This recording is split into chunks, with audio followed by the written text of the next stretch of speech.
Good morning बच्चों। आज हम कक्षा 6 में लेसन 6 गांव का प्रशासन के बारे में आपको बताएंगे।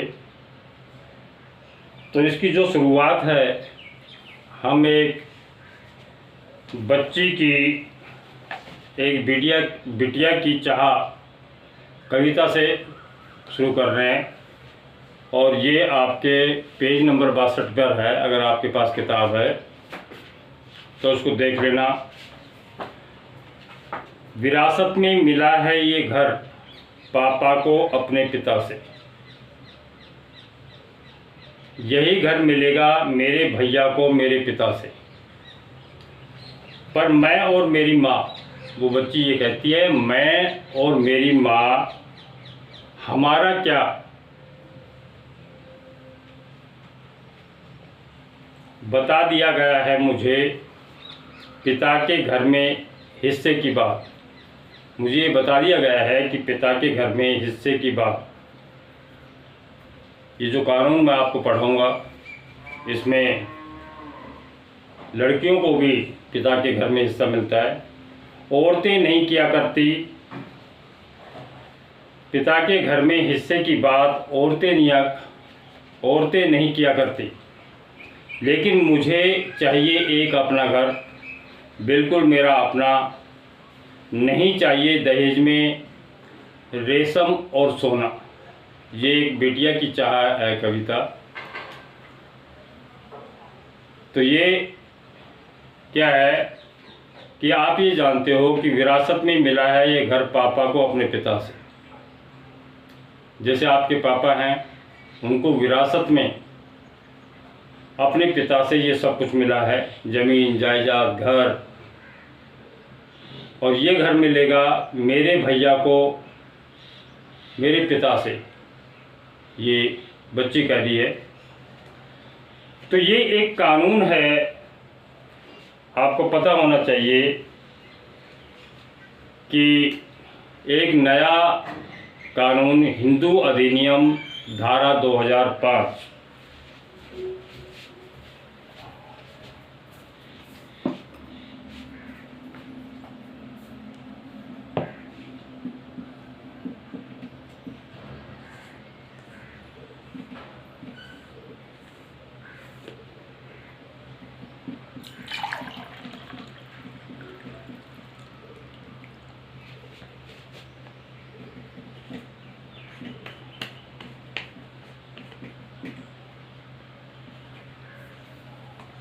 ये बच्चों एक कानून है, हिंदू अधिनियम धारा 2005।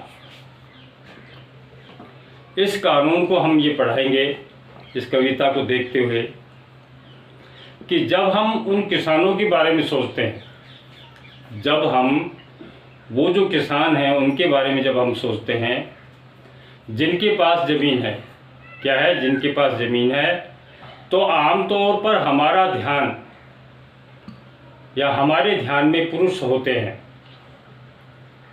महिलाओं की हैसियत खेतों के काम में एक मददगार भर की मानी जाती है। महिलाओं की हैसियत क्या होती है कि वो तो खेतों में जाकर अपने आदमी के साथ या परिवार के साथ एक मदद करवा दो, उनकी बस इतनी ही हैसियत है।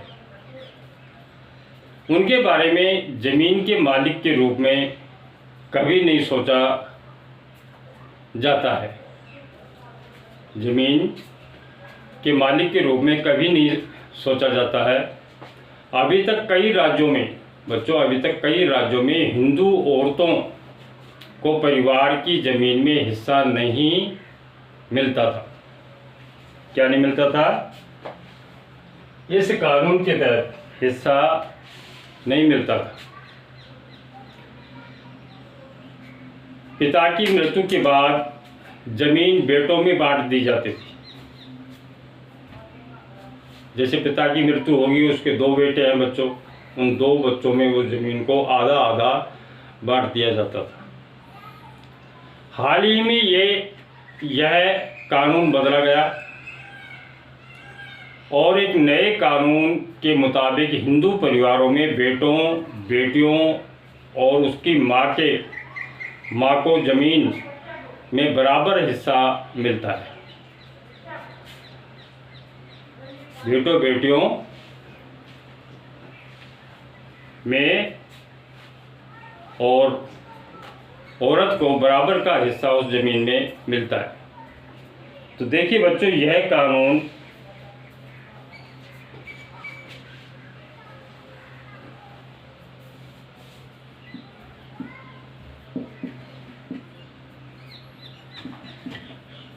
सभी राज्यों और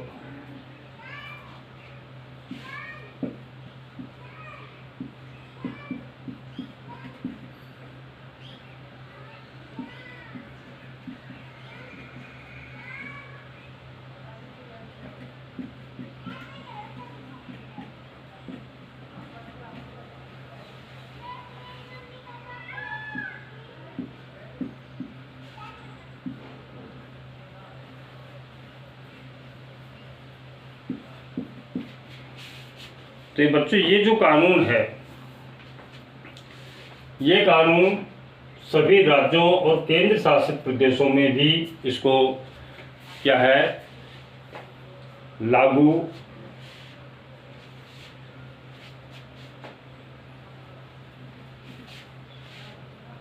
होगा।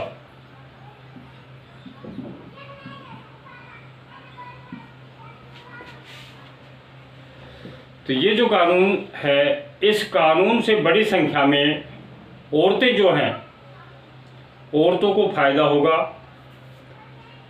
उदाहरण के लिए सुधा एक खेतिहर परिवार की सबसे बड़ी बेटी है। सुधा एक खेतिहर परिवार की सबसे बड़ी बेटी है और वो शादीशुदा है, उसकी शादी हो चुकी है, शादीशुदा है और पास के गांव में वो रहती है। पास के गांव में वो रहती है या उसकी पास के गांव में शादी हुई है। अपने पिता की मृत्यु के बाद सुधा अक्सर खेती के काम में माँ का हाथ बटाने आती थी। माँ का हाथ बटाने के लिए अपने गांव में वो आती थी।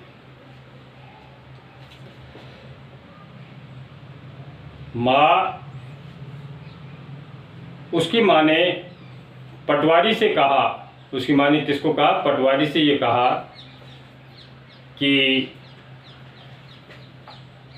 जमीन पर अब बेटे के साथ साथ मेरी 2 बेटियां हैं, उनका भी हिस्सा होगा और साथ में मेरा भी हिस्सा होगा और बेटियों का नाम भी रिकॉर्ड में दर्ज किया जाए। जो रिकॉर्ड है, पटवारी के पास ज़मीन का जो रिकॉर्ड होता है, उसमें उसका नाम भी दर्ज किया जाए। और ये पटवारी का सुधा की माँ बड़े आत्मविश्वास के साथ, सुधा की जो माँ है उसने बड़े ही आत्मविश्वास के साथ बेटे और बेटी की मदद से खेती करती थी। उसकी बेटी आ जाती थी, सुधा बेटा था, उसके साथ मिलकर और अपने पिता की मृत्यु के बाद वो ये करती थी और अच्छी खेती करती थी। सुधा भी ज़रूरत पड़ने पर अपने हिस्से की ज़मीन से काम चला सकती है। सुधा ने ये सोचा, जब से ये कानून आया, ये कानून हिंदू अधिनियम 2005 कानून के अनुसार सुधा ये सोचती थी कि मुझे भी क्या है, एक हिस्से की ज़मीन मिलेगी और इस ज़मीन के साथ क्या है कि मेरा भी एक अलग से घर होगा। तो बच्चों, आज के इसमें गांव का जो प्रशासन है, इसमें एक ये नया कानून है, हिंदू अधिनियम धारा 2005। इसको एक कविता के माध्यम से, एक बच्चे की चाह क्या थी उसके माध्यम से आपको ये समझाया है। और इस कानून के अनुसार क्या है बच्चों कि अब बेटे के साथ बेटियों को भी ज़मीन में हिस्सा मिलने लगा है, वो भी बराबर की हकदार है। तो आज के इसमें बच्चों इतना ही। Thank you.